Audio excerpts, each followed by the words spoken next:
परमेश्वर पिता का धन्यवाद देती हूँ। प्रभु धन्यवाद। यीशु मसीह में आप सबको जय मसीह की। जय मसीह की। आशा करती हूँ कि सब प्रभु में आनंदित हैं। जी।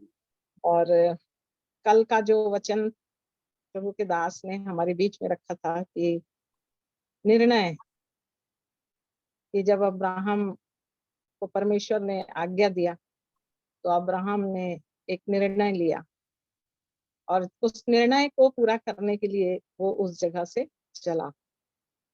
उड़ाऊ पुत्र ने निर्णय लिया और निर्णय लिया तो वो अपने उस स्थान से पिता के घर लौटने के लिए वापस चला। आज्ञाकारिता, निर्णय का आरंभ जो है वो आज्ञाकारिता से। और मैं अपने जीवन की इस गवाही को रखना चाहती हूँ मैं भी, कि सचमुच में जब हम निर्णय की बात करते हैं तो प्रभु के साथ आज्ञा मान के उसके पीछे चलना। तो मेरे प्रिय, मैंने भी अपने जीवन में ये निर्णय लिया कि मुझे संसार के साथ नहीं, मुझे मेरे प्रभु के साथ चलना है। और जब ये निर्णय मेरे जीवन में आया तो मैं बताना चाहूंगी कि मेरे पारिवारिक उस स्थितियों को मैं बताना चाहूंगी। मैं एक मसीही परिवार में उत्पन्न हुई। राजनांद गांव मेरा निवास स्थान था और मेरे पिता मिस्टर ए के ग्राहम और मेरी माता मिसेस एलिस ग्राहम। और ये दोनों का जीवन जो था वो प्रभु के भय में चलने वाले लोग थे। और हम 5 भाई और 2 बहन, हम लोग 7 भाई बहनों का परिवार था। और परमेश्वर की इच्छा में चलना, ये मेरे पिता के अंदर शुरू से उनके जीवन का एक लक्ष्य था कि मैं प्रभु की इच्छा में चलूंगा, प्रभु के भय में चलूंगा। और हमने उनसे यही जीवन सीखा।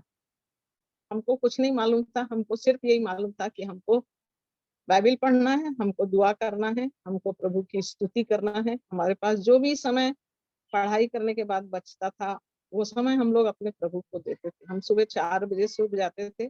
उस जमाने में रेडियो आता था और उस रेडियो में मसीह वंदना का 4 बजे से कार्यक्रम चालू होता था। वो भोर का जो समय रहता था, हम लोग छोटे छोटे बच्चे थे, लेकिन उस गीत को सुनने के लिए हम लोग 4 बजे उठ जाते थे। प्रभु का धन्यवाद देती हूँ कि ऐसी परिस्थितियों में माता पिता ने हमको अच्छी परवरिश दी। हम संसार की बातों को नहीं जानते थे। संसार क्या चीज होता है ये हम नहीं जानते थे। हम जानते तो सिर्फ हमको संडे स्कूल जाना है, हमको बाइबल पढ़ना है, हमको गाना गाना है, हमको कन्वेंशन में जाना है, कहीं कोई मसीही प्रोग्राम है तो उसको अटेंड करना है। इसके अलावा हमारे पास और कोई ऑप्शन ही नहीं था। बाहर की चीजें हम लोग नहीं जानते थे। पढ़ाई करना और घर में रहना और घर में पूरे समय अपने प्रभु के साथ रहना। और इसी में आज्ञाकारिता, माता पिता ने बहुत अच्छा आज्ञाकारिता सिखाया था। बड़ों का कैसे आदर करना, एक अच्छे संस्कार में कैसे हमको जीवन जीना है। कोई भी काम यदि कोई बड़े बोल रहे हैं तो उसको तुरंत आज्ञा मान के पूरा करना है। यह आज्ञाकारिता मुझको मेरे परिवार से प्रभु ने सिखाया। मैं धन्यवाद देती हूँ, मुझको ऐसे सुंदर परिवार को दिया। और जैसे हम प्रभु की इच्छा में चलते और बढ़ते जाते हैं, और एक समय आया जब मेरी उम्र 17 वर्ष की हुई। और 17 वर्ष की उम्र होने के बाद में अब मेरे बाहर निकलने का समय आया, जब मैं नर्सिंग ट्रेनिंग के लिए निकली। दुनियादारी में जानती नहीं थी। और जब मैं ट्रेनिंग के लिए निकली तो रायपुर डी के हॉस्पिटल में हमारा सिलेक्शन हुआ था। मेरे फादर की इच्छा नहीं थी, परंतु प्रभु का अनुग्रह मेरे ऊपर था और प्रभु चाहते थे कि मैं सेवा के कार्य में जाऊं। और ये सिलेक्शन प्रभु की तरफ से था जो मेरा हुआ। और उन 4 सालों में मैंने बहुत बड़ी परमेश्वर की कृपा को देखी कि हम बहुत मेहनत करते थे, बहुत परिश्रम करते थे। और उन स्थानों में भी जहाँ सब चीज में बंदिश थी, हमको हॉस्टल से बाहर नहीं जाने मिलता था, परंतु उसमें हम लोग कैसे भी जुगाड़ करके संडे चर्च जाने के लिए अपने जो सुपीरियर थे उनको हम लोग मना लेते थे कि हम लोग को कम से कम संडे चर्च जाने दीजिए। और सालूम चर्च है रायपुर का, वहाँ हम लोग जाते थे। वहाँ हम लोग कभी पीछे नहीं रहते थे, किसी भी प्रोग्राम में हम लोग जरूर से भाग लेते थे। परंतु ये सारी चीजें जो चल रही थी मेरे जीवन में, मुझे ऐसा लग रहा था कि हाँ, मैं तो प्रभु के साथ चल रही हूँ, मैं प्रभु के साथ जी रही हूँ। और जैसे-जैसे मेरी उम्र बढ़ती गई, मैंने जीवन में देखा कि बहुत सारी चीज़ें जिससे मैं अनजान थी, अज्ञान थी, उम्र के साथ-साथ जैसे-जैसे जवानी में हम प्रवेश करते हैं, तो बहुत सी चीज़ें हैं जो हमारे जीवन में आती जाती हैं। रायपुर में मैंने उसके पहले 18 साल की उम्र तक कभी पिक्चर क्या होता है वो मुझे नहीं मालूम था।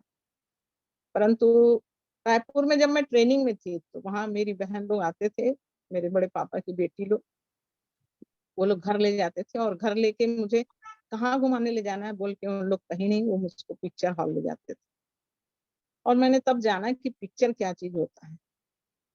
और ऐसा करते-करते धीरे-धीरे मेरे जीवन में मैंने संसार को अपने जीवन में देखा। परंतु उसके बावजूद मैं अपने जीवन को नहीं जानती थी, कि सत्य क्या है और सत्य की खोज क्या है। सिर्फ़ एक भय में चलना है प्रभु का, मैं एक मसीही हूँ, मैं यीशु मसीह को मानती हूँ, यही चीज़ मेरे जीवन में थी। ऐसा करते-करते जब मैं आगे बढ़ी, मैं भिलाई में मेरी पोस्टिंग हुई। पहले मेरी गवर्नमेंट में पोस्टिंग हुई, उसके बाद मेरी रेलवे में पोस्टिंग हुई और उसके बाद मेरे बड़े भैया-भाभी बोले कि नहीं, आप सेल का ये हॉस्पिटल है, घर के पास में है, इसमें काम करो। वहाँ मैंने अपना इंटरव्यू दिया और वहाँ मेरा सिलेक्शन हो गया और मैं भिलाई 1980 में भिलाई आ गई। 1980 में भिलाई आने के बाद यहाँ पर मेरा जीवन जो है वो ऐसी कुछ परिस्थितियों में घिर गया कि जो भैया-भाभी मेरे को यहाँ लेके आए थे, वो भाभी जो मेरे लिए हर कुछ आगे-आगे करती थी, करीब 6 महीने के बाद में वो भाभी मेरे से बहुत चिढ़ने लग गई, नफ़रत करने लग गई और कुछ ऐसी स्थिति मेरे जीवन में आई, तो मेरा मन जो था, जो संसार में भटक रहा था, खो रहा था, वो मन मेरा अब प्रभु के नज़दीक आने लगा। और मैं वहाँ जो भी मीटिंग होती थी, पहले बहुत मीटिंग होती थी और मैं भिलाई में जो भी मीटिंग होती थी, मैं कोशिश करती थी कि मैं उस सारी मीटिंग को अटेंड करूँ। और वैसे ही एक मीटिंग सेक्टर 9 के हॉस्पिटल सेक्टर में चल रही थी क्योंकि मैं हॉस्पिटल सेक्टर में रहती थी और उस मीटिंग में जो प्रचारक आए थे, मुझे नहीं मालूम वो कौन थे, उनका नाम भी मुझे नहीं मालूम। बट उनने जो बातें बोली, वो लास्ट में एक बात बोल रहे थे कि यदि आज आपकी मृत्यु होगी तो आप कहाँ? और ये विचार, ये बात जब मेरे अंदर मैंने खोजना चालू किया कि क्या मैं सचमुच प्रभु के इस जीवन में उस योग्य हूँ? और यदि आज मैं मर जाऊँगी तो मैं कहाँ चले जाऊँगी? और मेरे अंदर से परमेश्वर का आत्मा काम करने लगा और मैं कायल हुई और प्रभु का वचन मेरे जीवन में बात करने लगा। और मेरे प्रियो, मेरी नाइट ड्यूटी थी, मैं वहाँ से उठी, मुझे ड्यूटी जाना है करके और सेम जो बात परमेश्वर के दास ने बोला था वो हादसा मेरे साथ मेरे सामने हो गया। मेरे सामने वो एक बड़ी बस आके खड़ी हो गई और वो ड्राइवर जो है वो चिल्ला रहा है, सिस्टर सिस्टर आप क्या देख नहीं रहे, इतना बड़ा बस नहीं दिख रहा है। वो उतर के आया मेरे पास, इतना बड़ा बस नहीं दिख रहा है क्या सिस्टर? और मैं कौन सी दुनिया में थी मैं नहीं जानती।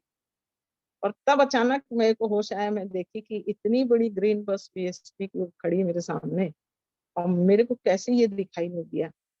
और उसके बाद मैं और ज्यादा टूट गई कि आज यदि ये बस मेरे ऊपर चली जाती और मेरा जीवन यदि मृत्यु के भाग में चले जाता तो मैं कहाँ होती। और ये बात मेरे को रात भर ड्यूटी में बहुत कायल करती रही, बहुत कायल करती रही। और मैंने अपने पापों को मानना शुरू किया कि प्रभु मैं एक पापी इंसान हूँ, प्रभु मैं नहीं जानती थी आपका प्यार इतना महान है। आप मुझे बचाने के लिए आज इतना बड़ा हादसा मेरे लिए जीवन में रोक दिए प्रभु, यदि आप चाहते तो मैं मर जाती प्रभु, मैं तो नरक में चली जाती। तो आपने मेरे को जीवन दिया, आपने मेरे को जीवन दिया। और ये बात मेरे को बहुत, मैंने इतना मेरे अंदर 24 घंटे मेरे अंदर यही बात चल रही थी कि मेरे प्रभु ने मुझको जीवन दिया, मेरे प्रभु ने मुझको बचा लिया, मेरे प्रभु ने मुझको मृत्यु नहीं दिया। और मैं अपने जीवन का समर्पण रख रही थी और दूसरे दिन सवेरे जब मैं रात भर रोती रही, क्योंकि मेरे पास तो बाइबिल का उतना नॉलेज नहीं था, मैं नहीं जानती थी। परंतु सुबह दस्तक हुई और मैंने देखी तो उसी ग्रुप से 2 बच्चे थे, वो आए और उन्होंने देखा कि मेरी स्थिति, परमेश्वर का आत्मा उनको भेजा था। फिर उन्होंने याकूब दूसरे अध्याय से 19 पद से लेकर 26 पद तक विश्वास कैसे कर्म बिना अधूरा है, इस बात को उन्होंने मेरे सामने रखा कि दुष्ट आत्मा भी थरथराते हैं और कांपते हैं, पर हे निकम्मे मनुष्य, कर्म बिना विश्वास व्यर्थ है। और तब मेरे अंदर फिर से एक द्वंद्व चलने लगे कि कर्म बिना विश्वास व्यर्थ है, तो कौन सा काम करना है मेरे को, कौन सा काम करना, कैसे मैं कर्म के बिना विश्वास व्यर्थ है बोलूँ, तो मुझे ऐसा क्या काम करना है। फिर मैंने उन भाइयों से पूछा कि मुझे कौन सा काम करना है। तब मुझे वचन सामने आया रोमी 10 का 9-10 कि यदि तू अपने पापों को अंगीकार करे, मुंह से अंगीकार करे और धार्मिकता के लिए मन से विश्वास करे, तो तू निश्चय उद्धार पाएगा।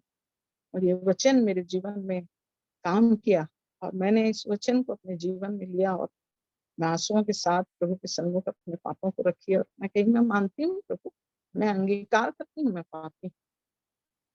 और फिर यशायाह 1:18 की हम आओ हम बातचीत करें। परमेश्वर कहता है कि तुम्हारे पाप चाहे लाही रंग के क्यों ना, मैं उसको हिमकिनाई श्वेत करूँ। सचमुच प्रभु ने मेरे लाही रंग के पापों को हिमकिनाई श्वेत किया।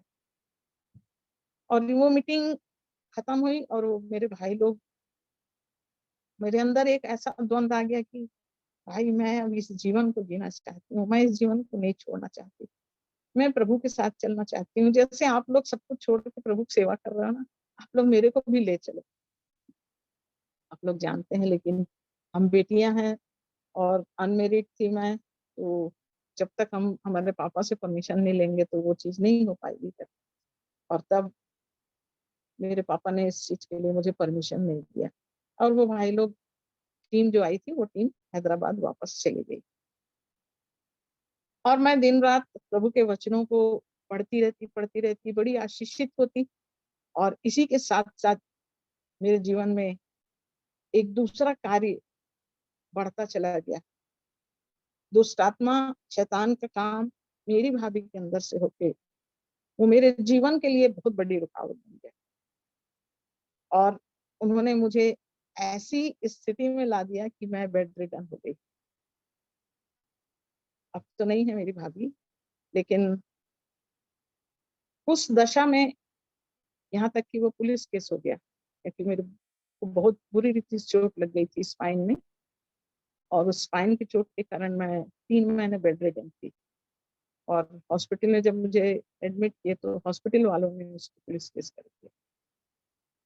परंतु मैं प्रभु के प्रेम को जान रही थी और जब पुलिस आई तो मैंने कही, मुझे कोई रिपोर्ट नहीं लिखाना है, वो तो मेरी भाभी है, मेरा प्रभु क्रूस पे सबको क्षमा किया है, तो मैं उनको क्यों नहीं क्षमा कर सकती। मैं उनको क्षमा करती हूँ, मुझे कोई रिपोर्ट नहीं लिखाना है। पुलिस वाले बोले कि आप समझ लो अच्छे से आप क्या कर रहे हो। मैं बोली हाँ मुझे मालूम है मुझे क्या करना है।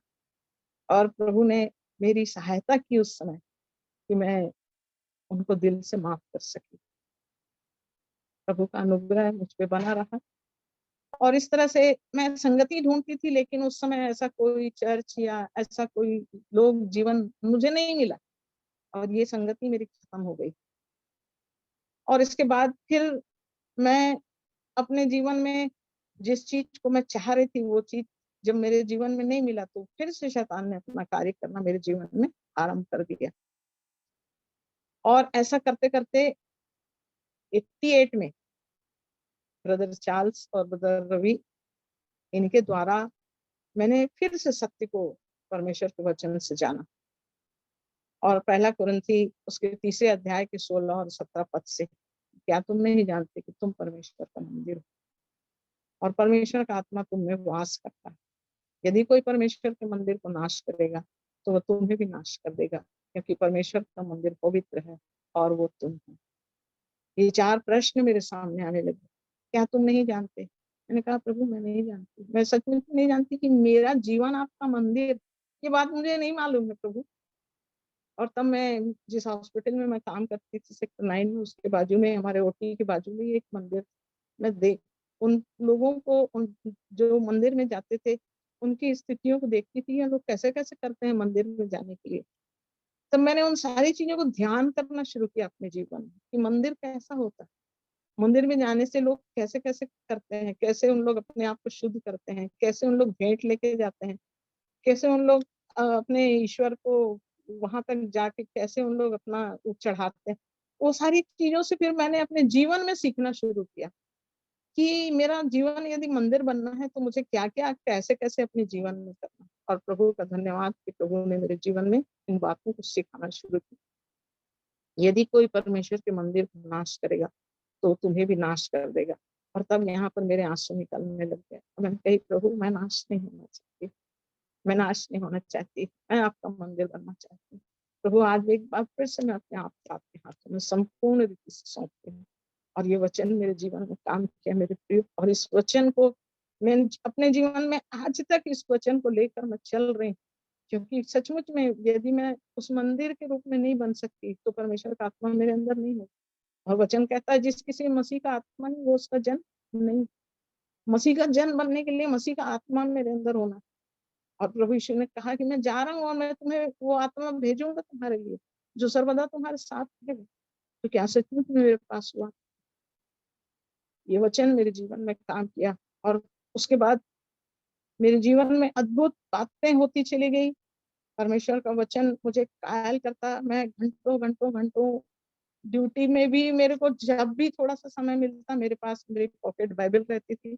मेरे को दुनिया की कोई परवाह नहीं थी मेरे प्रियो।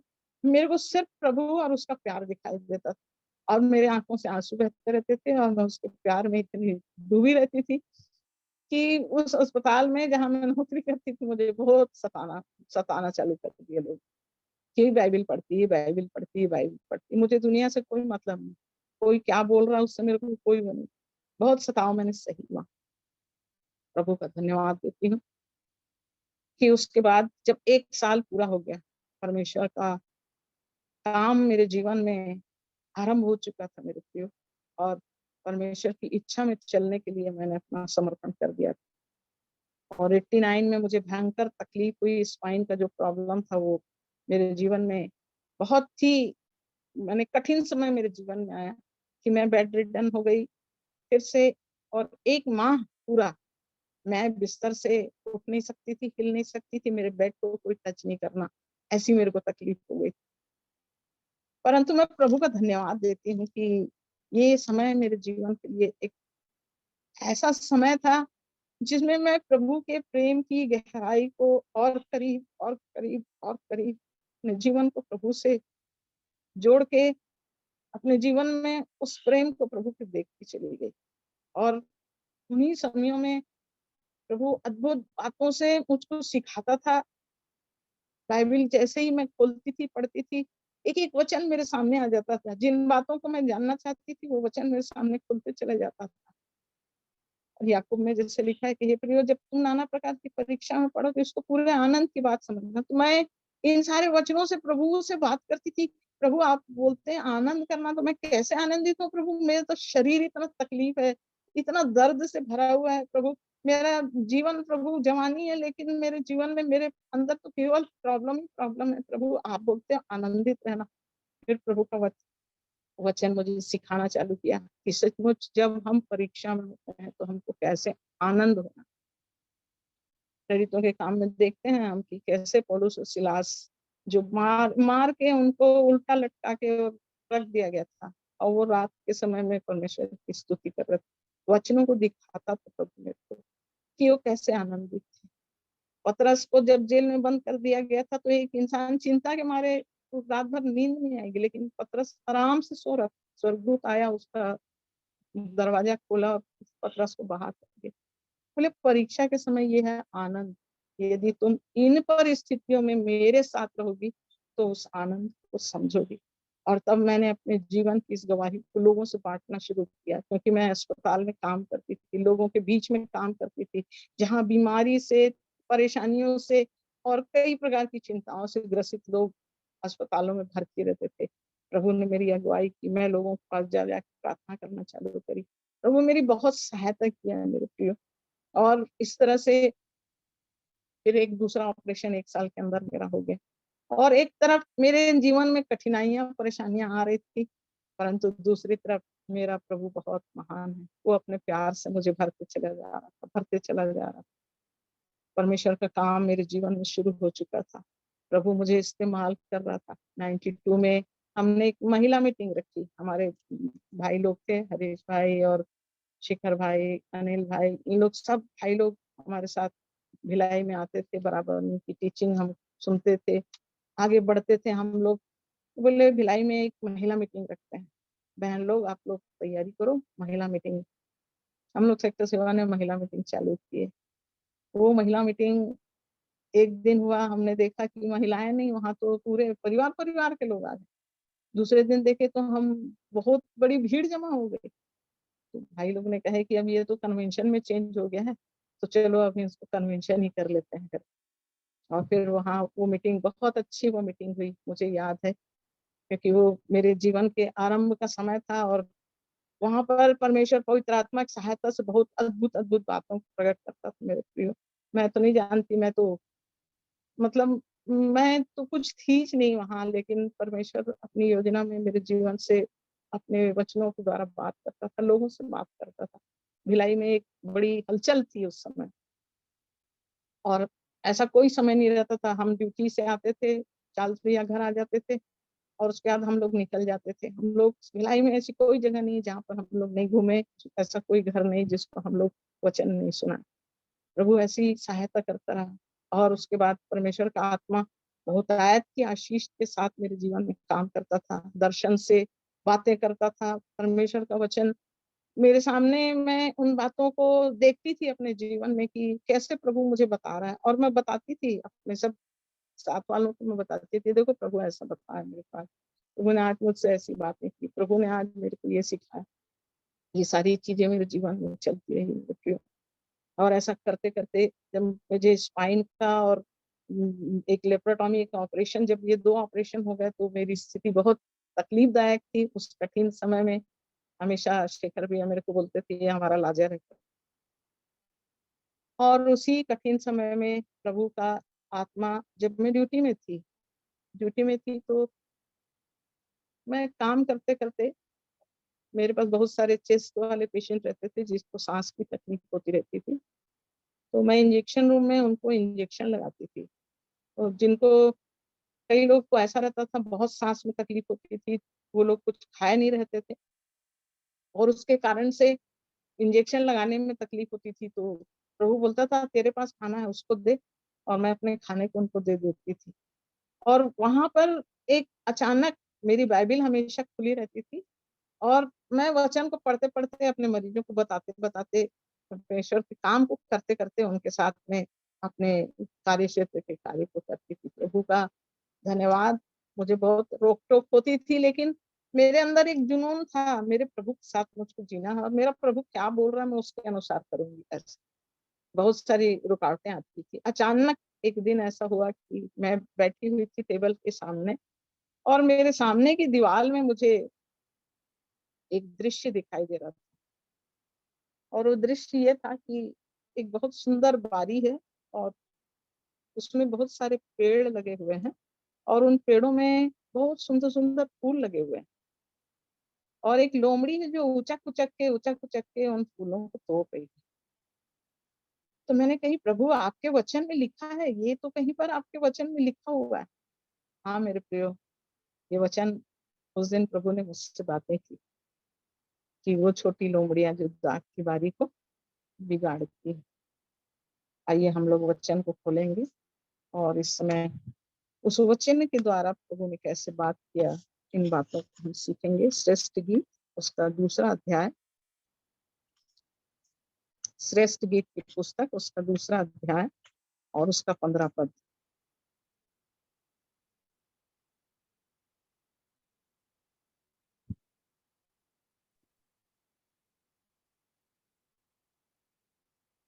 जो छोटी लोमड़ियां दाग की बारियों को बिगाड़ती हैं, उन्हें पकड़ ले, क्योंकि हमारी दाग की बारियों में फूल लगे। श्रेष्ठ गीत जो है वो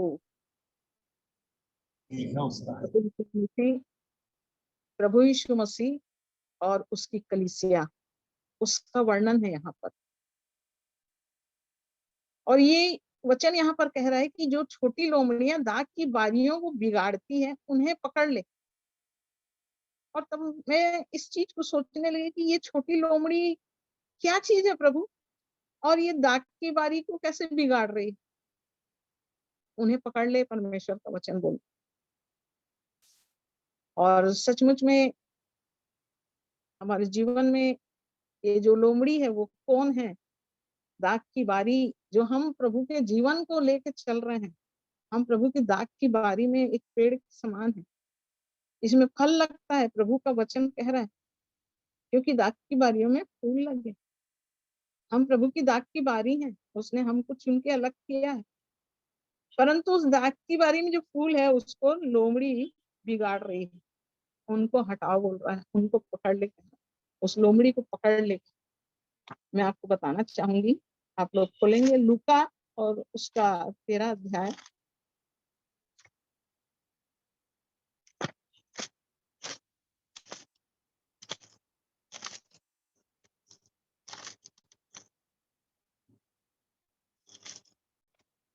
तेरह अध्याय का 31 पद से पढ़ रही हूँ मैं। लूका 13 और उसका 31 पद से। उसी घड़ी कुछ फरीसियों ने आकर उससे कहा, यहाँ से निकलकर चला जा, क्योंकि हेरोदेस तुझे मार डालना चाहता है। उसने उनसे कहा, जाकर उस लोमड़ी से कह दो कि देख, मैं आज और कल दुष्ट आत्माओं को निकालता और बीमारों को चंगा करता हूँ, और तीसरे दिन अपना कार्य पूरा करूंगा। इसके हेडिंग में लिखा हुआ है, हेरोदेस की शत्रुता। ये छोटी लोमड़ी और कोई नहीं है। हमारे जीवन को, जो मसीह का जीवन है, इस मसीह के जीवन को बिगाड़ने वाले शत्रु ये छोटी लोमड़ी। और प्रभु का वचन यहाँ पर हम देखते हैं कि यहाँ पर फरीसी लोग कह रहे हैं कि हेरोदेस तुझे मार डालना चाहता है। और तब यीशु मसीह उनसे कह रहा है कि उस लोमड़ी से कह दो। यीशु मसीह जानता था ये हेरोदेस कौन है। हम जानते हैं मेरे प्रियो कि जब यीशु मसीह का जन्म हुआ और जब ज्योतिषी हेरोदेस के महल में गए, तो हेरोदेस को जब ये मालूम होता है कि एक राजा पैदा हो रहा है, तो हेरोदेस का व्यवहार उन ज्योतिषियों के प्रति कैसा होता है कि तुम जाओ, खोजो, ढूंढो, और जब वो मिल जाए तो मुझको बताना। हेरोदेस जब से यीशु मसीह पैदा हुआ था तब से वो उसको मार डालना चाहता। और यीशु मसीह अपने मकसद को लेके यहाँ आया था, ताकि हम जैसे लोग उस मसीह के प्रेम में उसकी दाख की बारी बन जाए।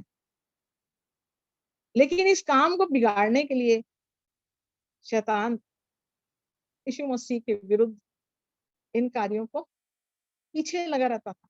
जब हम देखते हैं कि जब यीशु मसीह ने बपतिस्मा लिया, तो लिखा है कि वो आत्मा उसको जंगल में ले गया ताकि इब्लीस से उसकी परीक्षा। वहां पर भी यीशु मसीह उस लोमड़ी से हारा नहीं, उस लोमड़ी पर वो जयवंत हुआ। और यहाँ पर भी यीशु मसीह जब अपने पिता के कार्य को करता है, तो यहाँ फरीसी, शास्त्री सब यीशु मसीह के विरुद्ध है।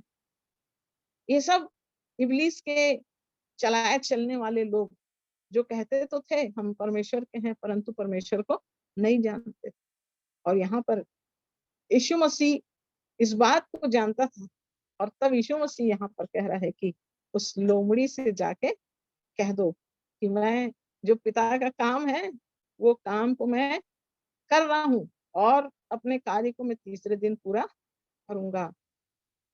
हम सब जानते हैं प्रभु यीशु मसीह के 3 दिन के उस कार्य को हम जानते हैं, कैसे हमारे लिए वो मारा गया, गाड़ा गया, और फिर से तीसरे दिन वो मृतकों में से जी उठा। यीशु मसीह बता रहा था कि शैतान, हेरोदेस तू मेरे को क्या मारेगा, मैं तो स्वयं मृत्यु को लेके अपने लोगों को छुड़ाने आया।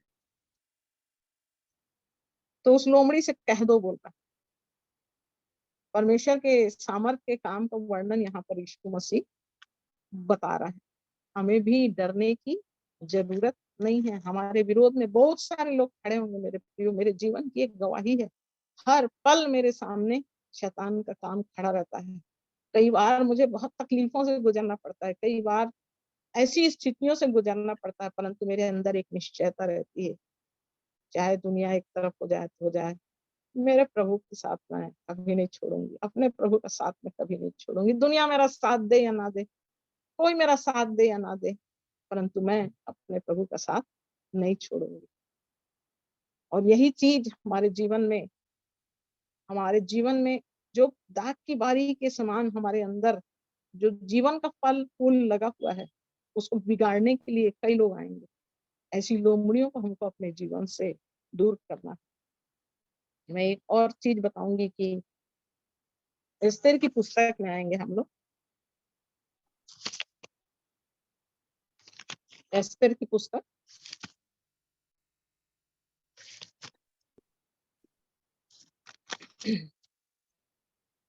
हम सब जानते हैं कि मोर्देकै जो रहता है वो परमेश्वर का चुना हुआ जन है, यहूदी है वो, और कैसे वो परमेश्वर के भय में चलता है।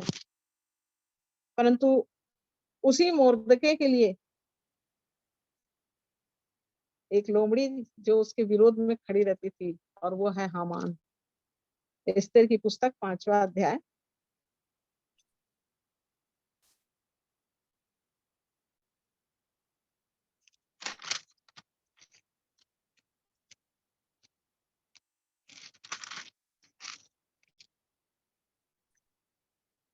और उसके 14 पद से 5 के 14 पद में लिखा है, उसकी पत्नी जेरेश और उसके सब मित्रों ने उससे कहा, 50 हाथ ऊंचा फांसी का एक खंभा बनाया जाए और सवेरे राजा से कहना कि उस पर मुर्दके लटका दिया जाए। तब राजा के संग आनंद से भोज में जाना। इस बात से प्रसन्न होकर हामान ने वैसा ही फांसी का एक खंभा बनवाया। ये फांसी का खंभा हामान बनाया था किसके लिए? मोर्दके के लिए। और मोर्दके कौन था? परमेश्वर का चुना हुआ जन, यहूदी जाति में से था, जो परमेश्वर के भय में चलता था। वो हामान के सामने कभी नहीं झुकता था, और हामान इसी बात से उससे चिढ़ता था। और यहाँ पर हामान जो रहता है वो उसके लिए एक फंदा तैयार करता है। परंतु यहाँ यहाँ फंदा तैयार हो रहा है 5वें अध्याय में, और 6वें अध्याय के हेडिंग में लिखा है राजा द्वारा मोर्दके का सम्मान। जब हमारे लिए शत्रु तैयार रहता है कि हमको नाश करने के लिए, वो योजना बनाता रहता है, परंतु यदि हम प्रभु के रास्ते पर चलते हैं तो परमेश्वर हमको सम्मानित करता है। हमारे जीवन में परमेश्वर कैसे काम करता है।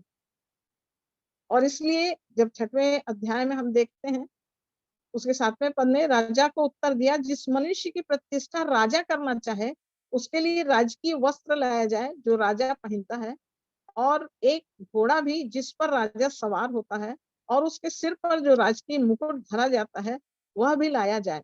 फिर वह वस्त्र और वह घोड़ा राजा के किसी बड़े हाकिम को सौंपा जाए, और जिसकी प्रतिष्ठा राजा करना चाहता हो उसको वह वस्त्र पहनाया जाए, और उस घोड़े पर सवार करके नगर के चौक में उसे फिराया जाए, और उसके आगे आगे यह प्रचार किया जाए, जिसकी प्रतिष्ठा राजा करना चाहता है उसके साथ ऐसा ही किया जाएगा।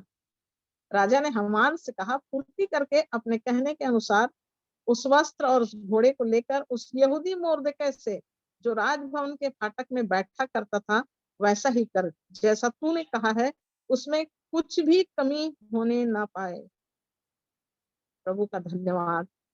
मेरे प्रियो, जब हम परमेश्वर की इच्छा में चलते हैं तो जो हमारे विरुद्ध में खड़े होते हैं, वो लोमड़ी जो हामान यहाँ पर नाश करने की सोच रहा था, परमेश्वर ने मोर्देकै को, अब उसी हामान को कह रहा है कि मोर्देकै को ये सब दे और जा तू पूरे राज्य में घुमा घुमा के मोर्देकै के विषय में प्रशंसा कर, उसकी प्रतिष्ठा कर।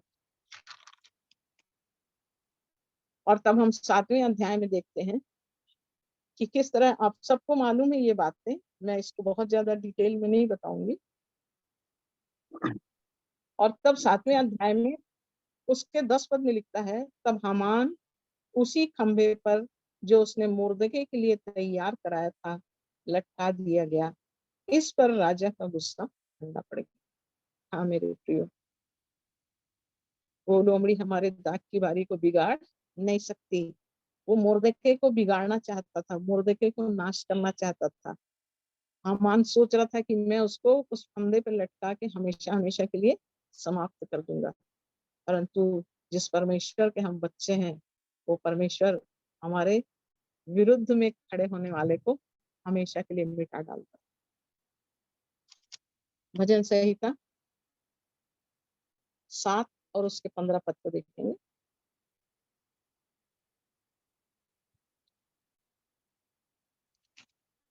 7 और उसके 15 पद में, उसने गड्ढा खोदकर उसे गहरा किया और जो खाई उसने बनाई थी उसमें वह आप ही गिरा। ये हामान गहरा गड्ढा उसके लिए तैयार कर रहा था, लेकिन क्या हो गया, हामान स्वयं उस गड्ढे में गिर गया। तो परमेश्वर हमारे जीवन में काम करने के लिए अद्भुत बातों को रखता है मेरे प्रियो। मैं अपने जीवन की इस गवाही को बताना चाहूंगी आप। जब मैं प्रभु में आनंदित होकर आगे बढ़ रही थी और प्रभु का काम मैं अपने जीवन में देख रही थी कि अद्भुत अद्भुत जगहों में प्रभु मुझे ले जाता था, इस्तेमाल करता था। मुझे नहीं मालूम होता था, जैसे प्रभु यीशु मसीह दुष्ट आत्माओं को निकालना और बीमारों को चंगा करना। मैं तो बहुत ही मतलब इनोसेंट थी उस समय, मुझे तो कुछ मालूम ही नहीं था कि प्रभु का काम क्या क्या होता है। और मैं उस समय उड़ीसा में गई हुई थी और परमेश्वर की योजना में मेरे प्रियो, मैं तो गई थी, सोची थी मैं मीटिंग अटेंड करूंगी, परंतु जो परमेश्वर के दास आने वाले थे वो नहीं आए। और तब मुझे मेरे ससुराल की तरफ से मेरी बड़ी देर सास के मिस्टर जो थे, वो बोले बेटा हम तो बहुत बड़ी मुसीबत में पड़ गए हैं और अब आप हमारा यहाँ पर साथ दे दो कि हमारे पास स्पीकर नहीं है बोलने के लिए, आप प्रभु का वचन बोलोगे। और हम तो प्रभु के वचन को बोलने के लिए हमेशा ही तैयार रहते थे, क्योंकि हमारे अंदर तो आग लगी हुई थी। मैंने कही कोई बात नहीं ना, आप बिल्कुल जीजा बिल्कुल परेशान मत होइए, आप हम बोल देंगे, आप जो परमेश्वर का आत्मा बोलेगा ना हम वो ही बोलेंगे। और मेरे प्रियो, सच में जो हाँ ऐसा अद्भुत काम परमेश्वर ने किया जिसकी कल्पना भी मैंने नहीं की। एक बच्चा था कुएं में गिर गया था, डॉक्टरों ने बोल दिया था कि ये ठीक नहीं हो सकता, और वहां प्रार्थना मैंने की और वो बच्चा अच्छा हो गया। करीब मेरे पास 50-60 चिट्ठियां आई उसके बाद कि हमको ऐसे चंगाई मिल गए। मेरी प्रभु ये क्या है, ये तो मैं जानती नहीं, और मैं तो आप क्या क्या बोलने बोले वो भी नहीं जानती। मैं प्रभु आप बोले और आपने ये सब किया और ये लोग मेरे को क्यों चिट्ठी लिख रहे हैं प्रभु। मैं परमेश्वर के ऐसे अद्भुत काम को देखती रही। और इसी बीच में जब मैं मेरे प्रियो, मैं रात रात भर जगती थी और 3 बजे रात तक, 2:30 बजे रात तक प्रार्थना में रहती थी, और प्रार्थना में मुझे प्रभु पूरा उपदेश मुझको सिखाता था प्रभु। मैं सीखती थी प्रभु के चरणों में बैठ के, और मैं दिन भर की ड्यूटी भी करती थी, बहुत आनंदित रहती थी। परंतु जैसे ये लोमड़ी दाग की बारी को बिगाड़ती है, मेरे जीवन में परिस्थितियां आई मेरे प्रिय, मेरे जीवन में बहुत भयंकर परिस्थिति आई। मेरे ससुराल के सारे लोग मेरे अगेंस्ट हो गए, और यहाँ तक कि उस अस्पताल में मेरे विरोध में ऐसी ऐसी बातें फैला दी गई कि शायद एक साधारण इंसान होता तो सिर ऊंचा करके चल नहीं पाता। परंतु मैं सबको माफ करती रही, माफ करती रही। और मैं धीरज के साथ मैंने कही प्रभु ये तेरा जीवन है, यदि दुख नहीं सहूंगी तो कैसे तेरी महिमा को देखूंगी प्रभु। मैं तेरे साथ जीना चाहती हूँ प्रभु, कोई बात नहीं, यदि निकालना भी होगा तो निकाल देने दीजिए प्रभु। मैं कभी डरती नहीं थी मेरे प्रियो, अपने कार्य क्षेत्र में चाहे मुझे कोई कितना भी बदनाम करे, मैं डरती नहीं थी, मैं प्रभु के साथ चलती थी। और मेरे ही परिवार के लोगों ने मुझे इतना नीचे गिराया, इतना नीचे गिराया मैं प्रभु का धन्यवाद करती हूँ कि मनुष्य गिराता है, लोमड़ी तोड़ती है, परंतु दाख की बारी के फल को प्रभु बचाता है। तो उसी कंडीशन में अचानक ऐसा हुआ कि मेरे हस्बैंड की डेथ हो गई और अब बच्चों के जीवन को पालना मेरे हाथ में। परंतु प्रभु का अनुग्रह ऐसा हुआ कि देखिए, प्रभु ने मुझे मुर्दके को जैसे ऊंचा स्थान दिया, ऐसी प्रभु ने वहां मुझे एक नौकर से एक अधिकारी के पद में पहुंचा दिया।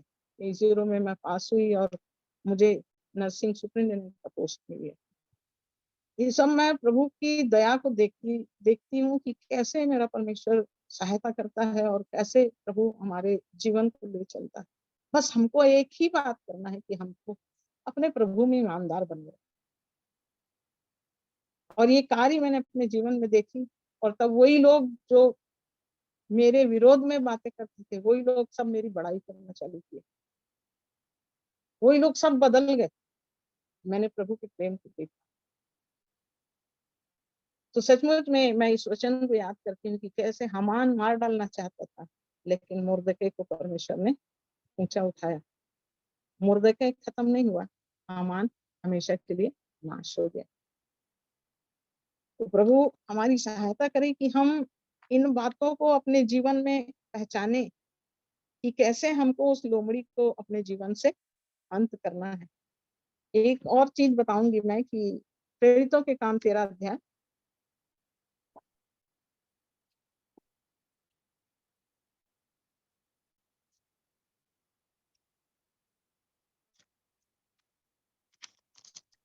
प्रेरितों के काम 13 अध्याय और उसके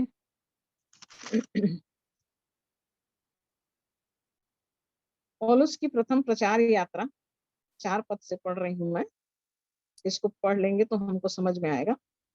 अतः वे पवित्र आत्मा के भेजे हुए सिलूकिया को गए और वहां से जहाज पर चढ़कर साइप्रस को चले और सलमीस में पहुंचकर परमेश्वर का वचन यहूदियों के आराधनालयों में सुनाया। यूहन्ना उनका सेवक था। वे उस सारे टापू में होते हुए पाफुस तक पहुंचे। वहां उन्हें बार यीशु नामक एक यहूदी टोन्हा और झूठा भविष्यवक्ता मिला। वह हाकिम सिरगियुस पौलुस के साथ था, जो बुद्धिमान पुरुष था। उसने बरनबास और शाऊल को अपने पास बुलाकर परमेश्वर का वचन सुनना चाहा। इसको ध्यान करेंगे कि वो परमेश्वर के वचन को सुनना चाहा, इसलिए उनको अपने पास बुला रहा है। परंतु इलीमास तो उन्होंने, क्योंकि यही उसके नाम का अर्थ है, उनका विरोध करके हाकिम को विश्वास करने से रोकना चाहा। जब हम प्रभु के जीवन को जीने के लिए इच्छा करते हैं तो रोकने वाले भी आएंगे। ये लोमड़ी बन के हमारे जीवन में रुकावट डालेंगे। और तब शाऊल ने, जिसका नाम पौलुस भी है, पवित्र आत्मा में परिपूर्ण होकर उसकी ओर टकटकी लगाकर देखा और कहा, हे सारे कपट और सब चतुराई से भरे हुए शैतान की संतान, सकल धर्म के बैरी, क्या तू प्रभु के सीधे मार्गों को टेढ़ा करना ना छोड़ेगा? अब देख, प्रभु का हाथ तुझ पर लगा है और तू कुछ समय तक अंधा रहेगा और सूर्य को ना देखेगा। तब तुरंत धुंधलापन और अंधेरा उस पर छा गया और वह इधर उधर टटोलने लगा ताकि कोई उसका हाथ पकड़ के ले चले। तब हाकिम ने जो हुआ था उसे देखकर और प्रभु के उपदेश से चकित होकर विश्वास किया। हाकिम ने विश्वास कर लिया। पौलुस बड़े डेयरिंग के साथ में उस इलीमास टोन्हे को आज्ञा देता है और कहता है कि सब कपट और चतुराई से भरे हुए शैतान की संतान, सकल धर्म के बैरी, तू प्रभु के मार्गों को टेढ़ा करना ना, सीधे मार्गों को टेढ़ा करना ना छोड़े। एक व्यक्ति जब प्रभु में आना चाह रहा है, उसको रोकने के लिए ये रुकावट डाल रहा है। ये लोमड़ी बन के आ गया सामने। परंतु प्रभु का धन्यवाद, जब पौलुस ने पवित्र आत्मा में होकर उसको डांटा और तब उसको देख के ये हाकिम जो रहता है वो विश्वास कर लेता। तो सचमुच में मेरे प्रियो, हमें डरने और घबराने की जरूरत नहीं है। इन छोटी लोमड़ियों को हमेशा अपने जीवन से अधिकार के साथ निकालने की जरूरत है। चाहे परिस्थिति कैसी भी हो, हमको अपने जीवन में डटकर उसका सामना करना है। हम प्रभु में हैं, हमको कोई नहीं डरा सकता, हमको कोई नहीं गिरा सकता, हमको कोई नाश नहीं कर सकता है। ये डेयरिंग हमारे अंदर होना है, ताकि हम जो दाग की बारी में हमारे अंदर जो फूल लग रहा है उसको वो लोमड़ी बिगाड़ नहीं सके। सो मैं प्रभु का धन्यवाद करती हूँ इन वचनों के लिए। वचन तो बहुत सारे हैं और, लेकिन मैं ज्यादा समय नहीं लूंगी आप लोग का। तो प्रभु हमारी सहायता करे कि हम जो जीवन प्रभु के साथ जी रहे हैं उसमें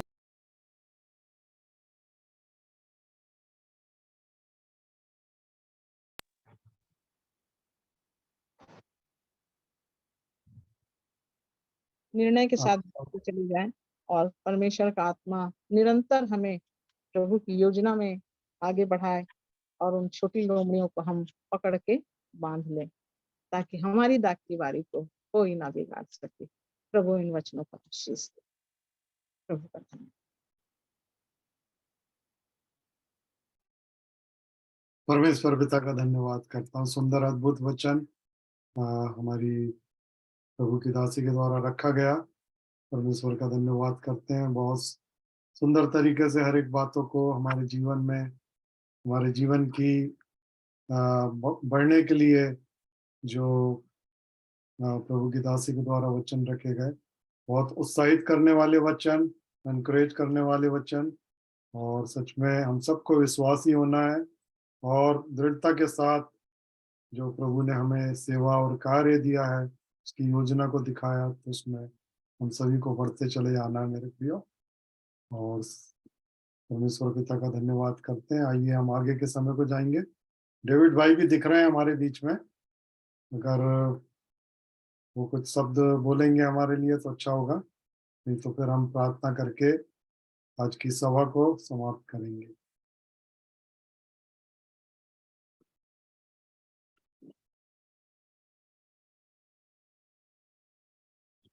डेविड भैया आपका साउंड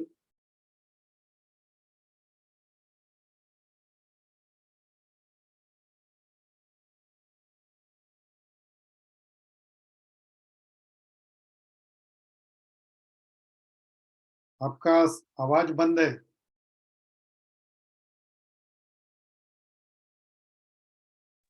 मैं कुछ नहीं बोलूंगा, मैं आप बोलो और प्रार्थना करो। मैं अभी यहाँ पर एक जगह खाना खाने के लिए आया हूँ।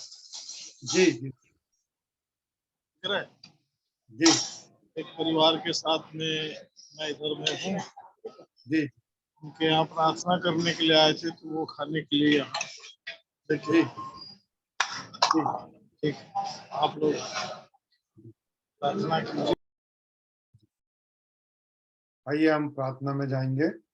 और मैं निवेदन करूंगा कि कोई भी एक भाई बहन हमारे बीच में प्रार्थना कर सकते हैं, और अंतिम प्रार्थना होगी, उसके बाद हम सभा को समाप्त करेंगे। और एक और बात को मैं रखना चाहता हूँ, कल वचन की अगुवाई कोई करना चाहेगा हमारे बीच में?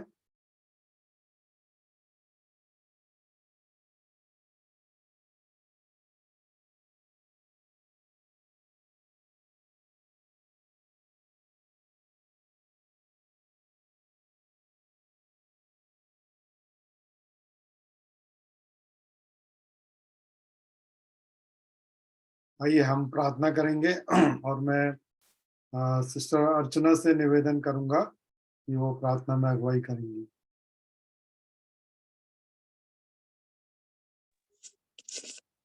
आइए हम सभी प्रार्थना करें। स्वर्गीय पिता परमेश्वर, हम प्रभु यीशु मसीह के नाम से आपका धन्यवाद करते हैं, धन्यवाद देते हैं पिताजी कि आपने हमारी सुधि ली और आज के वचन के द्वारा पुनः आपने अपने वादे के अनुसार हमें आनंद से भर दिया। हाँ प्रभु यीशु मसीह, जब आप हमारी ओर हैं तो हमारा विरोधी कोई नहीं हो सकता। इस वचन के आशीष के लिए हम आपका धन्यवाद करते हैं, जिसने हमारे जीवन को आनंद से भर दिया। कि परमेश्वर पिता, जब हम आपकी उपस्थिति में होकर चलते और फिरते हैं तो जो विरोध होते हैं वो भी हमारे आनंद के लिए हैं, क्योंकि वो हमें और भी प्रभु आपकी नजदीकी में लाते और हे आपसे बढ़ते हैं। सो मैं अपनी बड़ी बहन बाला बहन के लिए धन्यवाद करती हूँ, जिनकी जीवन की गवाहियों के द्वारा प्रभु आज आपने बहुतायत से हमारे जीवन को हे आपसे भर दिया। सो धन्यवाद प्रभु जी, आपने हमें ऐसे प्रिय जन दिए जो वचन के अनुसार हमारे हे आपको बढ़ाते और प्रभु में हम इन बातों के लिए आनंदित होते हैं। सो इस सुंदर और जीवित समय के लिए मैं यीशु प्रभु का धन्यवाद करती हूँ। धन्यवाद प्रभु यीशु मसीह कि आपका अद्भुत प्रेम हमारे जीवनों के ऊपर बना हुआ है। प्रभु यीशु मसीह आपने अपनी दृष्टि को हम पर लगाए रखा, इस बात के लिए मैं धन्यवाद करती हूँ।